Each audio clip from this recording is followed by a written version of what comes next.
entonces continuamos en nuestra serie de las doctrinas de la gracia. La semana pasada tuvimos, el hermano Samuel nos estuvo hablando sobre, hablando de los puntos de las doctrinas de la gracia, sobre la depravación total. Tuvimos un pequeño resumen de lo que era el sínodo de Dort y lo que se estaba discutiendo en este sínodo de Dort.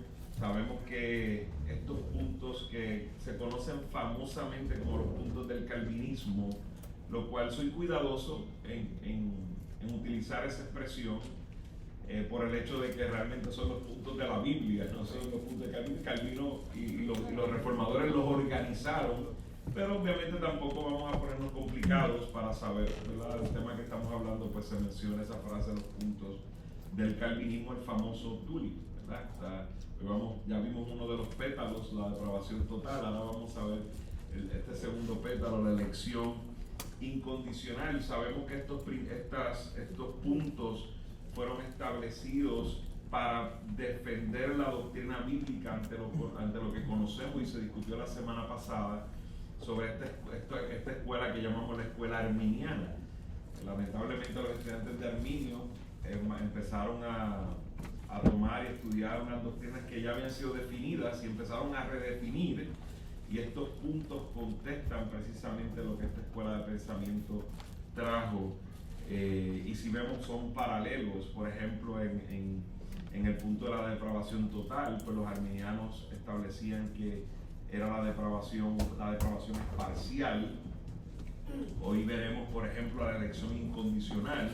Los arminianos presentan la elección condicional, y vamos a ver esta doctrina que es tan compleja, tan discutida. No les puedo prometer que todos los puntos serán discutidos hoy. Necesitaríamos meses para poder definir todos estos puntos. O sea, estamos haciendo un resumen de lo que son las doctrinas de la gracia, y precisamente lo estamos tomando los primeros 30 minutos de la clase sin interrupciones, porque queremos que este material también quede para las nuevas personas que se van acercando a nuestra iglesia y puedan entender estos puntos fundamentales de nuestra iglesia, de las doctrinas bíblicas que creemos en nuestra iglesia.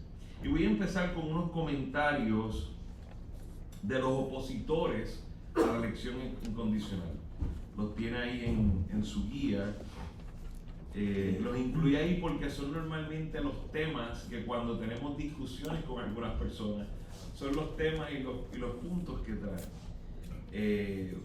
¿Verdad? Y son diferentes citas de diferentes personas, pero en general traté de resumir lo que dicen. Por ejemplo, algunos dicen: la doctrina de la elección incondicional presenta a Dios como un déspota dictador. Presenta a Dios como un tirano y al hombre como un robot. La teología de la preselección de Dios es un atentado a eliminar la capacidad del hombre para ejercitar su libre albedrío, y reduce el amor soberano de Dios a un acto de un mero dictador. Estas son las acusaciones de esta doctrina. Esta doctrina hace a nuestro Padre Celestial ser visto como el peor de los déspotas. Esta doctrina es la más irracional e incongruente. Esta cita precisamente vino de un presidente de un instituto en Texas. Esta doctrina es la más irracional, incongruente, contradictoria y deshonrosa a Dios. Es un esquema de teología, un esquema de teología que ha existido en el pensamiento cristiano. El peor de los esquemas, debería decir, fue que la estuve traduciendo. Presenta a Dios como un tirano que nos obliga a adorarlo. Esta doctrina hace a Dios un monstruo quien eternamente torturará niños inocentes. Esas son básicamente las acusaciones a la teología y a la doctrina bíblica de la elección incondicional. Yo estoy seguro que muchos de nosotros que hemos tenido algunas discusiones a causa de esta doctrina, estas son cosas que hemos escuchado y aún probablemente peores. Y cuando hablamos precisamente de la elección incondicional, estamos hablando de todo lo opuesto a lo que ha sido establecido aquí. No hay nada de eso que he leído que es verdad. Nada de eso que he leído es verdad. Simplemente son meras impresiones de los seres humanos, dañados por su pecado, pensamientos que vienen, ¿verdad?, por razonamiento humano, sin percibir la Biblia correctamente. Hay algunos hermanos de esto, y no vamos a acusar, hay algunos hermanos que simplemente en su temor a Dios han leído las escrituras, las han interpretado de alguna manera, ¿verdad? No vamos a desechar que muchos de ellos con buenas intenciones, aparentes buenas intenciones, tratan de defender sus posturas según lo que han estudiado, y tampoco queremos maltratar y cómo es ofender a un hermano de una manera incorrecta, ¿verdad? Pero con esto tampoco negociamos los principios de las doctrinas bíblicas. Así que tengamos cuidado en estos debates. Para nosotros esto no es un debate de nivel secundario, es un debate de nivel primario. Pero sí tenemos unidad con hermanos arminianos que son verdaderos hermanos. O sea, tenemos que ver, ¿verdad?, los debates. Dentro de la iglesia no debería ser un debate. O sea, esto es una postura bíblica, es una postura de la iglesia, y podría traer mucha división si tenemos pensamientos diferentes en cuanto a esta doctrina. Ahora bien, fuera de la cristiandad en general, tenemos que tener paciencia, tenemos que tener amor, porque es una doctrina que va en contra de lo que diríamos la intelectualidad humana. Y de la misma manera que muchos de nosotros, cuando escuchamos esta doctrina por primera vez, fuimos sacudidos en muchos aspectos, como me pasó a mí, por ejemplo. Yo estuve debatiendo varias semanas con esta doctrina, desafiando, porque me sentía que me estaba desafiando mi razón, mi intelectualidad, todo. Y Dios tuvo paciencia conmigo. Así nosotros debemos tener paciencia con hermanos verdaderos ¿verdad?, que creen diferente en este aspecto. ¿Qué dice Dios acerca de la elección incondicional? Me gustaría leer algunos pasajes de la Biblia para establecer una base bíblica para esta doctrina, que muchos piensan que es una doctrina de Calvino, piensan que es una doctrina extrabíblica, pero honestamente vemos que es una doctrina muy bíblica el tema de la elección. Y vamos a ver desde el Antiguo Testamento, en Éxodo 33, 18. Entonces Moisés dijo: te ruego que me muestres tu gloria. Y el Señor respondió: yo haré pasar toda mi bondad delante de ti, proclamaré el nombre del Señor delante de ti. Y dice: tendré misericordia del que tendré misericordia, y tendré compasión de quien tendré compasión. Vemos aquí al Señor en cierta manera eligiendo de quién quiere tener misericordia. Dios es quien decide de quién quiere tener misericordia. Vemos en Deuteronomio, en contexto del pueblo de Dios, de la elección del pueblo del Señor. Deuteronomio capítulo 7, versículos 6 al 8. Dios le dice al pueblo de Israel: porque tú eres pueblo santo para el Señor tu Dios. El Señor tu Dios te ha escogido para ser pueblo suyo entre todos los pueblos que están sobre la superficie de la tierra. O sea, el tema de la elección no es un tema solo del Nuevo Testamento, es un tema desde Génesis hasta Apocalipsis. Es un tema a través de toda la Escritura. La pregunta es: ¿por qué Dios escoge a Abraham y no escoge a otro? Porque Dios escogió a Abraham. En su voluntad, por nada bueno que Abraham pudiera aportar en eso. Vamos a continuar viendo algunos otros versos. En Deuteronomio 10, versículo 14 al 15, nos dice: el Señor tu Dios pertenece a los cielos, y los cielos de los cielos, la tierra y todo lo que en ella hay. Sin embargo, el Señor se agradó de tus padres, los amó y los escogió a su descendencia después de ellos, es decir, ustedes de entre todos los pueblos, como se ve hoy. Dios escogió a ese pueblo, la descendencia de los padres. Dios escogió aún a los padres. Vemos también a Jesús en algunos versículos, precisamente en el Evangelio de Juan. Y hermanos, la elección está a través de toda la Escritura. Podríamos estar aquí toda la mañana mirando versículos, pero he escogido algunos versículos de entre los versículos que pienso que son los más importantes que presentan la doctrina de la elección. Dice en Juan capítulo 6, versículo 37, dice: todo lo que el Padre me da vendrá a mí, y al que viene a mí de ningún modo le echaré fuera. Todo lo que el Padre me da vendrá a mí. Vemos en el 6:65, vemos que dice, también decía, por eso les he dicho que nadie puede venir a mí si no se lo ha concedido el Padre. Tiene que haber una obra del Padre en nosotros para poder ir a Cristo. Vemos en Juan capítulo 15, en la parábola de la vid, la ilustración de la vid, dice en el 15:16, dice, ustedes no me escogieron a mí, sino que yo los escogí a ustedes y los designé para que vayan y den fruto y que su fruto permanezca, para que todo lo que pidan al Padre en mi nombre se los conceda. Vemos ahí que el Señor establece, ustedes no me escogieron a mí, yo los escogí a ustedes.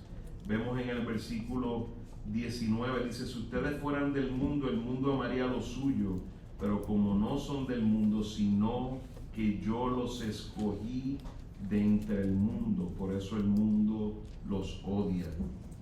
Dice en Juan capítulo 17, versículo 2, dice, por cuanto le diste autoridad sobre todo ser humano para que él dé vida eterna a todos los que les has dado. Vemos ahí que es el Señor, que es el que da vida eterna, es el que, de los que el Señor ha escogido eternamente en la eternidad pasada. Vemos el versículo 6, vemos, he manifestado tu nombre a los hombres del mundo que me diste, a los hombres del mundo que me diste. Vemos en el versículo 9, yo ruego por ellos, no ruego por el mundo, sino por los que me has dado, por lo que me has dado.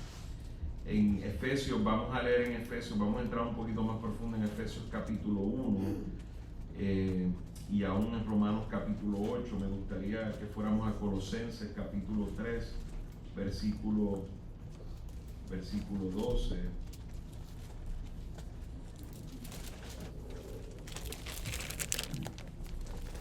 Colosenses capítulo 3, versículo 12. Dice, entonces ustedes como escogidos de Dios, santos y amados, revístanse de tierna compasión, bondad, humildad, mansedumbre y paciencia. Romanos 9 lo vamos a ver más adelante. Me gustaría que vayamos a Romanos 11:5.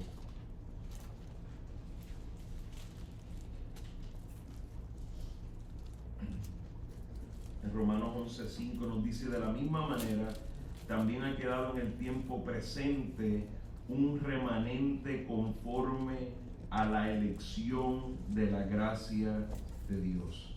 A la elección de la gracia de Dios. Vamos ahora a Primera de Tesalonicenses, a ver estas próximas dos citas. Primera de Tesalonicenses, perdóneme que lo lleve a través de la Escritura. Bueno, no perdóneme, sino que tenga paciencia conmigo mientras lo llevo a través de la Escritura.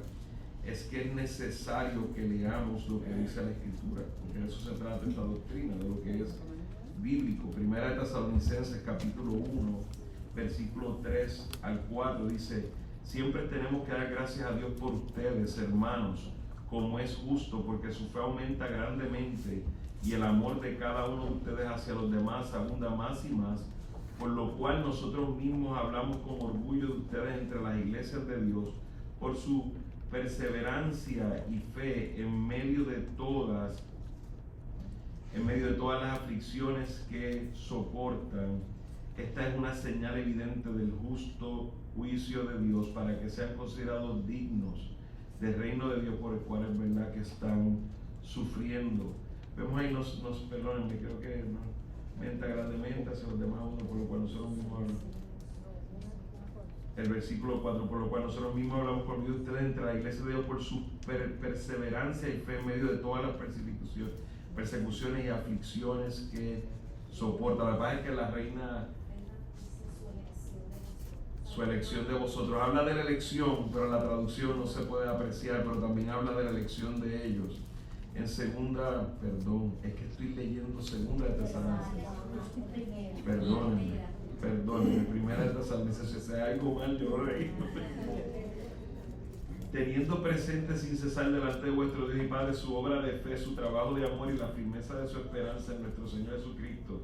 Sabemos, hermanos amados de Dios, de la elección de ustedes, porque nuestro evangelio no vino a ustedes solamente en palabras, sino también en poder y en el Espíritu Santo y con plena convicción, como saben qué clase de personas demostramos ser entre ustedes por el amor que le tenemos. Vemos ahí también que Pablo le está haciendo conciencia de la elección. Eso fue el pavo de esta semana, recuerden.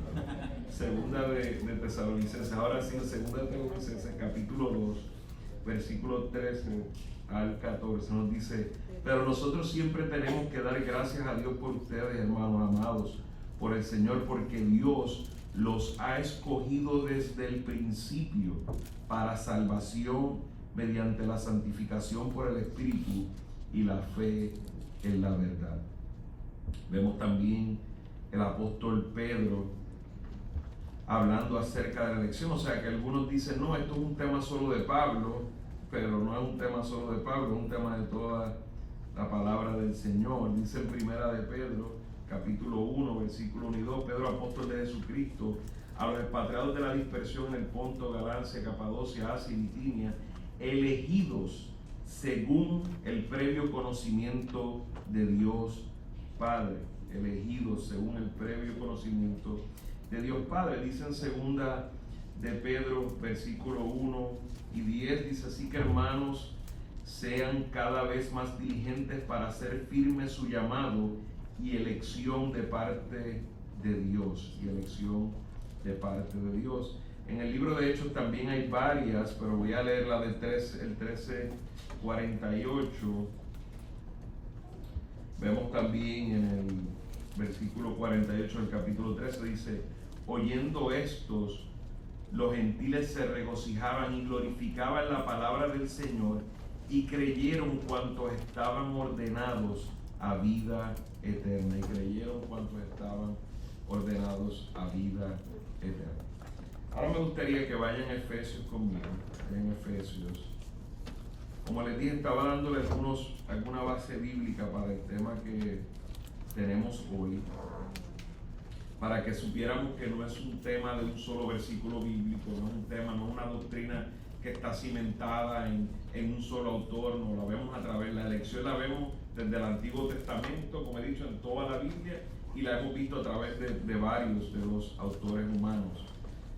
Vamos a Efesios capítulo 1, pienso que estos versículos en Efesios capítulo 1, versículos 3 al 11, son los más esenciales en la discusión y más fundamentales en la discusión de lo que es la elección incondicional.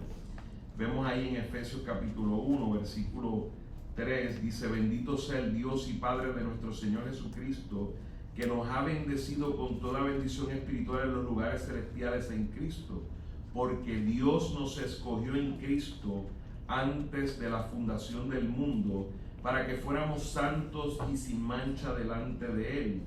En amor nos predestinó para adopción como hijos para sí mediante Jesucristo, conforme a la buena intención de su voluntad. Aquí hay una verdad muy grande. Aquí pone fuera cualquier intención de hombre, cualquier mérito de hombre. Nos dice que la elección, la predestinación es en base a su voluntad, a la buena intención de su voluntad. ¿Para qué? Para la alabanza de su gloria, de su gracia que gratuitamente impartido sobre todos nosotros en el amado. Continúa y dice: en Él tenemos redención mediante su sangre, el perdón de nuestros pecados, según las riquezas de su gracia, que ha hecho abundar para con nosotros en toda sabiduría y discernimiento. Nos dio a conocer el misterio de su voluntad, según la buena intención que se propuso en Cristo, con miras a una buena administración en el cumplimiento de los tiempos, es decir, de reunir todas las cosas en Cristo, tanto las que están en los cielos como las que están en la tierra. También en él hemos obtenido herencia, habiendo sido predestinados según el propósito de aquel que obra todas las cosas conforme al consejo de su voluntad. No hay espacio para gloria del hombre. Repite en esa sección su voluntad 3 veces. Es todo de acuerdo a su voluntad. Es importante ver el concepto bíblico de qué significa, qué es la predestinación. Que es la predestinación, es importante ver que la palabra elección y predestinación no necesariamente son sinónimos, pero trabajan a la par. O sea, no podemos decir, bueno, somos predestinados. Bueno, la predestinación incluye muchos otros puntos además de la elección. O sea que ciertamente la elección es parte de la predestinación, pero la predestinación abunda en todos los aspectos. Cuando nosotros vemos la obra y cuando menciona la palabra predestinación, no solo nos predestinó a ser salvos, también nos predestina a todo lo demás que va con la salvación. O sea que la palabra predestinación es más abarcadora que la palabra elección cuando estamos hablando en el contexto de salvación. Pero la predestinación, esta palabra que algunos evitan, pero es una palabra bíblica, no es una palabra que ninguno de nosotros nos hemos inventado, simplemente una palabra bíblica. La predestinación tiene que ver precisamente con la palabra destino. Usted saca unos pasajes, usted va a la línea aérea, saca unos pasajes y le preguntan cuál es su destino. Usted saca esos pasajes a la línea aérea y su destino, si es Cuba, es República Dominicana, lo que fuera. Ese es el lugar donde usted va a ir. Ahora bien, aquí vemos el prefijo predestinación. Se habla de algo que ocurre antes o antes del destino. En el caso de la predestinación es el concepto bíblico que no está hablando de algo que pasó cuando conocimos a Cristo, no, está hablando desde toda la eternidad, antes de que el universo fuera creado, y eso es lo que acabamos de ver en los versículos de Efesios. Desde antes de la fundación del mundo, desde antes de todo lo creado, hemos sido predestinados. O sea, nuestro destino está determinado. O sea, ese lugar donde vamos está determinado. Pero no es que está determinado en el momento cuando aparentemente tomamos una decisión por Cristo, que sabemos que al final no es una decisión de nosotros. No empieza ahí, simplemente es desde la eternidad pasada. El agente de la predestinación es Dios y los seres humanos objetos de su predestinación. Nuestro destino no está en nuestro control, nosotros somos objetos de lo que Dios ha determinado. No pasa, o sea, nosotros no vamos como dice la ilustración de que usted va y compra un pasaje. Como usted compra un pasaje, usted elige su destino. Pero no es así cuando hablamos de la salvación y la elección. Estamos predestinados. Dios ha tomado esa decisión en la eternidad pasada, antes de todo lo creado. Dice R.C. Sproul al respecto: la predestinación se refiere al plan soberano de Dios para los seres humanos, decretados por Él en la eternidad, ¿verdad? Eso lo dice en el libro Teología Reformada. ¿Cuál es el debate en cuanto a la elección? ¿Cuál es el debate todavía en cuanto a la elección? El problema no es que la iglesia en general no crea que somos elegidos. Usted habla con cualquiera de sus hermanos cristianos y todos saben que somos elegidos. O sea, el problema no es necesariamente la palabra elección, porque saben que es una palabra bíblica. Esa no es la discusión. De hecho, si hay hermanos cristianos que dicen que no somos elegidos, entonces estarían simplemente contradiciendo la Escritura. Porque como hemos leído, la Escritura lo dice sin números de veces que somos elegidos. O sea que la discusión no es ahí. De hecho, si hay alguien que la discusión es esa, no es que no somos elegidos, bueno, vamos a leer. Lo único que hay que hacer es leer los versículos bíblicos. Y los versículos bíblicos dicen en todas las instancias, somos elegidos por Dios. Ahora bien, esa no es la base del debate. La base del debate es cómo hemos sido elegidos. La base del debate es si la elección es condicional o incondicional. ¿Qué dicen aquellos que creen en una elección condicional? Bueno, entre muchas cosas que dicen, en resumen, se basa, y la doctrina más fuerte de los que creen en una elección condicional se basa en el conocimiento previo de las acciones de Dios, en las acciones y respuestas humanas. Eso es lo que llaman la presencia de Dios. Como si Dios mirara el futuro para ver quién tendrá fe y quién no. Presciencia de Dios. Eso es lo que creen el que piensa que es una elección condicional. O sea, entonces ahí acomoda la palabra elección. Bueno, el tema es que Dios, que es omnisciente, es la manera, ¿verdad?, en que lo presentan. Dios, que es omnisciente, mira por el túnel del futuro porque puede ver todos los tiempos. Mira a aquellos que han puesto fe en Cristo y basado en eso es que son llamados elegidos. Son llamados elegidos. Dios los elige según su conocimiento del futuro. Nosotros hemos aprendido a este punto los temas, ¿verdad? Las 5 solas, hemos aprendido solo por fe, solo por Cristo, hemos aprendido solo por gracia.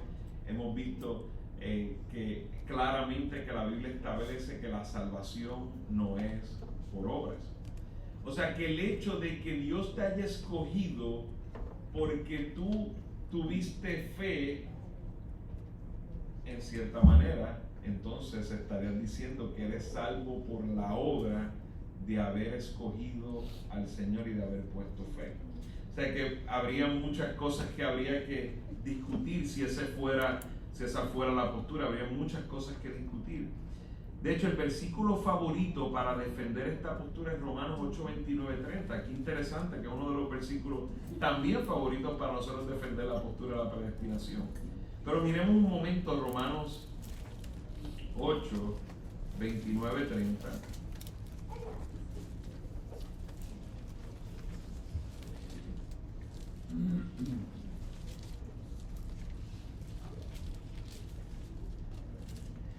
Y dice Romanos 8, 29 a 30, dice, porque a los que de antemano conoció.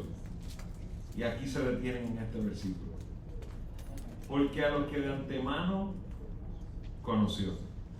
Entonces, ¿cuál es el argumento de esta escuela de pensamiento? Bueno, aquí nos dice que Dios conoció cuáles eran sus decisiones. Estas son cosas que no están en el texto. Vamos a leer un poquito más el texto y vamos a entenderlo. Pero utilizando este versículo, porque tenemos que ser cuidadosos, hermano. El debate ha sido por años. O sea, no es un debate. Alguien que está convencido y es un arminiano y está convencido bíblicamente, no está ahí en un salto al abismo, en una locura. O sea, tienen una base bíblica.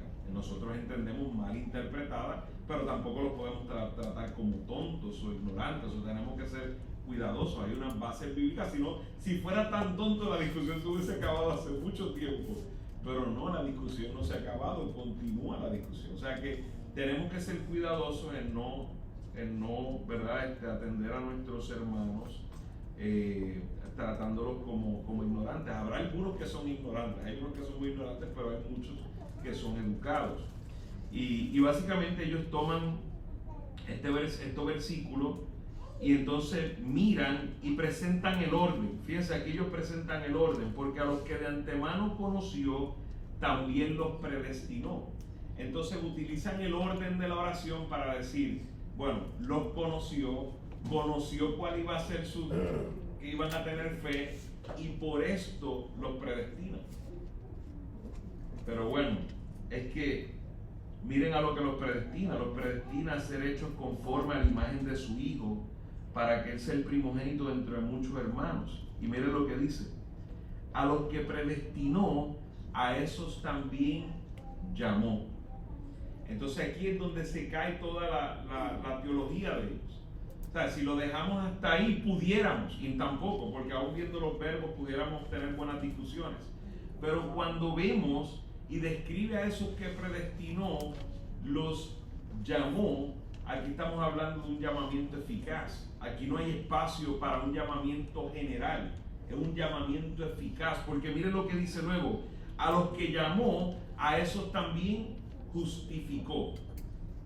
A esos también justificó. A los que justificó, a esos también glorificó. Vemos lo que llaman los reformados la cadena de oro. Vemos que el que está predestinado es llamado. Y si es llamado a la salvación.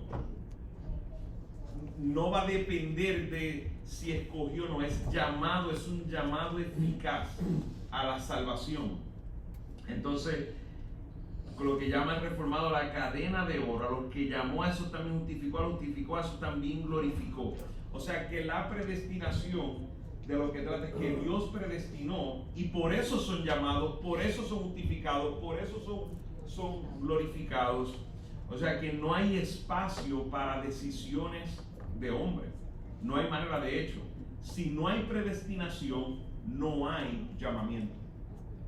Si no hay predestinación, no hay llamamiento. O sea, no hay manera que el hombre, y lo que nos está diciendo Pablo en ese próximo versículo es, no hay manera que el hombre escoja a Dios sin ser llamado. La predestinación, el resultado es llamamiento eficaz, justificación, santificación y glorificación. ¿Verdad? Justificación y glorificación. O sea que es la obra completa. Entonces es una discusión, ¿verdad?, bastante abundante. No puedo entrar en todos los elementos de la discusión, pero quiero, ¿verdad?, que vean qué es lo que utilizan y cómo, ¿verdad? Esto es una discusión que es bastante, ha sido por muchos años y bastante extensa, y podríamos utilizar muchos más versículos, pero en general este es el versículo más fuerte que utilizan para probar la presencia de Dios según como ellos la presentan.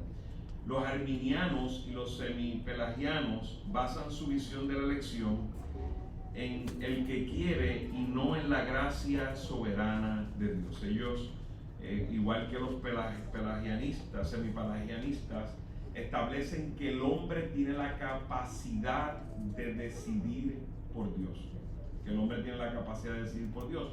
Lo cual por eso piensan que vemos que todos los puntos que conocemos como del calvinismo, si no crece en uno, todos los demás se desbaratan. Entonces ven la depravación parcial del hombre. Bueno, el hombre está depravado, pero no tan depravado porque puede escoger a Dios. Entonces, vemos entonces, claro, entonces la elección es condicionada a que el hombre tenga fe y Dios haya visto en el futuro la fe de ese hombre, y así es que es llamado escogido, según lo que ellos presentan. Ahora bien, ¿qué es lo bíblico? Lo bíblico es que la predestinación precede el llamado. La fe en Cristo es el resultado de la elección y no al contrario. La manera en que lo presentan los arminianos es que la fe en Cristo es el resultado de la elección.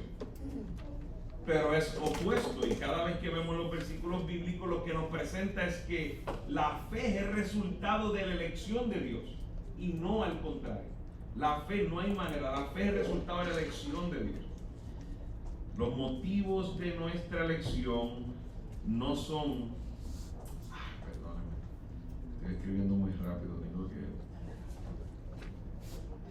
No son algo, pero te puse la palabra lago, tacha ahí, algo, no son algo, no son un lago, claro, no son un lago, no son algo previsto por Dios en nosotros, sino más bien el buen placer de su voluntad, el buen placer de su voluntad, como vimos en Efesios capítulo 1, versículo 3 al 5.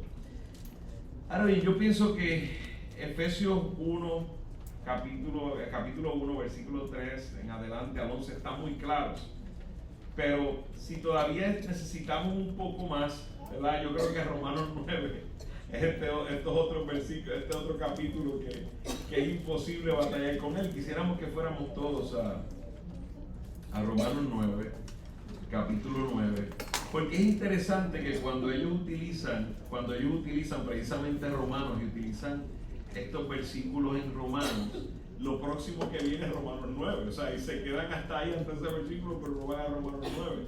En Romanos 9 también ellos tienen sus argumentos, pero mire lo que dice Romanos 9, y precisamente vamos a ir al versículo 9, pero vamos a ir al versículo 6, Pero no es que la palabra de Dios haya fallado, porque no todos los descendientes de Israel son Israel, ni son todos hijos por ser descendientes de Abraham, sino que por Isaac será llamada tu descendencia. Estos no son los hijos de la carne los que son hijos de Dios, sino que los hijos de la promesa son considerados como descendientes. porque la palabra de promesa es esta: por este tiempo volveré y Sara tendrá un hijo. Y no solo esto, sino que también Rebeca concibió mellizos de uno, nuestro padre Isaac, porque cuando aún los mellizos no habían nacido y no habían hecho nada, ni bueno ni malo, para que el propósito de Dios conforme a su elección permaneciera, no por las obras, sino por aquel que llama. Yo pienso que esos versículos son contundentes. O sea, están hablando, Isaac, Esaú, Jacob no habían hecho absolutamente nada, y nos aclara Pablo en el versículo, porque no habían hecho que, no por obras, sino por aquel que llama. Entonces vemos ahora cómo se contesta lo que estaba pasando ¿verdad? En el capítulo 8, los versículos que yo les dije que ellos utilizan, que dicen porque a los que de antemano conoció también los predestinó a ser hechos. Ahora cuando vemos el 30, a los que predestinó a estos también llamó. Vemos aquí que en la misma carta, el mismo autor, la misma palabra, ahora Pablo está diciendo, sino por aquel que llama. Ellos no habían hecho nada, no es por obras, sino por aquel que llama. Ellos no habían hecho absolutamente nada. Y miren lo que continúa diciendo: se le dijo a Rebeca, el mayor servirá al menor, tal como está escrito, a Jacob amé, pero a Esaú aborrecí. ¿Qué diremos entonces? Hace Pablo unas preguntas para aquellos que precisamente están, que su intelecto está siendo sacudido. Dice, ¿qué diremos entonces? ¿Que hay injusticia en Dios? ¿Y cuál es la contestación a eso? De ningún modo. O sea que vemos los argumentos de los arminianos diciendo que el tema de la elección, algunos otros dicen, no, eso sería mostrar injusticia en Dios. No, bueno, Pablo está diciendo, la contestación es, de ningún modo la elección muestra injusticia en Dios. Porque él dice a Moisés, y miren lo que cita, lo que leímos en Éxodo 33, tendré misericordia del que yo tenga misericordia y tendré compasión del que yo tenga compasión. Así que no depende del que quiere ni del que corre. Vemos las acciones del hombre. No depende de la decisión del hombre, no depende de aquel que quiere, que corre, que busca. No, depende de quién, sino de Dios, que tiene misericordia.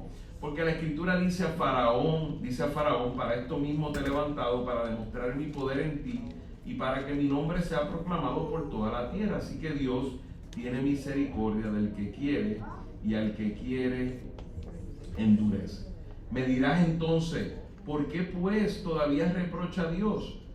¿Por qué? ¿Quién resiste a su voluntad? Vemos ahí la voluntad de Dios de la que nos hablaba en Efesios. Al contrario, ¿quién eres tú, hombre, que le contestas a Dios? Está diciéndole a nuestros hermanos arminianos, ¿quién eres tú que estás contendiendo contra Dios? Y le dice, ¿dirá acaso el objeto modelado al que lo modela? ¿Por qué me hiciste así? ¿O no tiene el alfarero derecho sobre el barro de hacer de la misma masa un vaso para uso honorable y otro para uso ordinario? ¿Y qué si Dios, aunque dispuesto a demostrar su ira y hacer notorio su poder, soportó con mucha paciencia los vasos de ira preparados para destrucción? Lo vemos ahí en forma de pregunta. Dice, lo hizo para dar a conocer las riquezas de su gloria sobre los vasos de misericordia que de antemano Él preparó para gloria. Es decir, a nosotros, a quienes también llamó, vuelve a utilizar la palabra, no solo de entre los judíos, sino también de entre los gentiles, o sea, entre todos los pueblos. O sea que todos los hombres, y este es el tema, ¿verdad?, difícil, y aquí entran las preguntas más complicadas, que no es mi intención terminarlo hoy. La pregunta más complicada de Romanos 9 no es el tema de la elección está clarísima, la elección está muy clara. Ahora aquí la conversación se torna en el famoso tema de la doble predestinación. Que entonces el debate, entonces tú me estás queriendo decir, entonces este es el argumento. Ahora, como veis, Romanos 9 muy claro, ahora el argumento, ahora tú me quieres decir que Dios predestinó a unos para estar con Él y a otros para el infierno. Bueno, y tenemos que ser cuidadosos en contestar eso muy rápido. Porque porque a pesar de que hay misterio en él, pero hay una claridad y vemos un cambio en los verbos. Dios participa activamente. Fíjense, miren la frase que yo escribí: todos los hombres van camino al infierno. Todos los hombres van camino al infierno. Su pecado los condena. Todos los hombres van camino al infierno. Su propio pecado los lleva al infierno. ¿Es Dios quien lleva a los hombres al infierno? No, su propio pecado los lleva al infierno. Dios nos ha dado no ha dado un decreto individualmente para que los hombres vayan al infierno. Todos los hombres merecen el infierno. O sea, en general, de manera universal. O sea, nosotros vemos, no, pero fulano, pero sultano, no. Todos los hombres, de manera universal, merecen el infierno sin duda alguna. Dios es activo en la redención de los hombres. Dios tiene misericordia de quien Él quiera tener misericordia. Mientras todos los hombres van caminando al infierno, Dios decidió en la eternidad pasada escoger unos y mostrarle misericordia. No es un tema de justicia, porque si fuera un tema de justicia, todos van en camino a lo que merecen, todos van en camino a la justicia de Dios. No es un tema de justicia, o sea, no podemos decir, no, Dios es injusto. No, Dios es justo. Dios le está dando al hombre lo que merece. Como lo merecíamos nosotros también. Lo merecemos nosotros también, lo merecemos nosotros también. Pero Dios aplicó en nosotros misericordia. Desde antes de la fundación del mundo. No porque nosotros éramos lindos, no porque nosotros éramos chéveres. De hecho, porque dice la Biblia de los que he escogido, dice, de lo vil y despreciado ha escogido Dios. O sea que si tenemos alguna gloria, ¿en qué nos gloriamos? En el Señor, no en nosotros. En nada de nosotros. Y Dios es activo en la redención y pasivo en la reprobación. Entonces, cuando vemos los verbos y vemos en Romanos 9, ¿verdad? Y podríamos hacer un trabajo de exégesis más grande y mayor aquí, pero vemos que los verbos, cuando Dios habla de los vasos de honra, Dios habla con verbos activos. Dios es activo en la redención. Pero cuando vemos los verbos que hablan de los vasos de deshonra, hay verbos pasivos. Parece liviano, pero no es liviano. Y por eso, obviamente, en el caso particular mío, ¿verdad? Y de muchos otros buenos maestros y fieles maestros a la palabra, no necesariamente creemos en lo que es la doble predestinación. No creemos en lo que algunos no creen en la doble predestinación. Hay algunos que normalmente los consideran hipercalvinistas, que van, ¿verdad? Y dicen al extremo lo que llaman el ultimátum y dicen, sí, Dios predestinó. No sé, en el caso de muchos maestros fieles dicen, bueno, Dios predestinó y participó activamente en la elección y aplicar misericordia en la redención de los santos, de los escogidos, y Dios pasivamente participa en la reprobación de los que no son escogidos. Eso es todo. Podríamos tener este debate, podríamos tenerlo por largo tiempo, pero estoy haciendo un resumen. El problema del hombre con la elección incondicional, para terminar y tener un tiempo para preguntar. No podemos medir a Dios por nuestra justicia. El problema de los hombres es que nosotros queremos imponer nuestras ideas a la palabra del Señor, queremos imponer nuestras ideas y tenemos que admitir que nuestro entendimiento ha sido afectado por ¿qué? Por el pecado. Nuestro entendimiento ha sido afectado por el pecado. Dice MacArthur en este tema, es esencial entender que Dios es santo, que su naturaleza es santa, que es infinita y perfectamente justo, es moralmente sin falla y perfecto. Dios es el significado de lo que es perfección. Todo en Él y de Él y para Él y por Él es perfecto. Por lo tanto, lo que Él diga que es justicia, eso es. El problema es que nosotros queremos definir justicia en nuestros términos. Queremos definir misericordia en nuestros términos. No, tenemos que ir a la Escritura para tener esas definiciones correctas. La salvación no es un asunto de justicia. La elección es un asunto de pura gracia. De pura gracia. Fíjense, si van conmigo a 1 Corintios, que lo cité livianamente, 1 Corintios, capítulo 1. versículos 26 al 31. Nos dice, pues consideren, hermanos, su llamamiento. No hubo muchos sabios conforme a la carne, ni muchos poderosos, ni muchos nobles, sino que Dios ha escogido lo necio del mundo para avergonzar a los sabios, y Dios ha escogido lo débil del mundo para avergonzar a lo que es fuerte.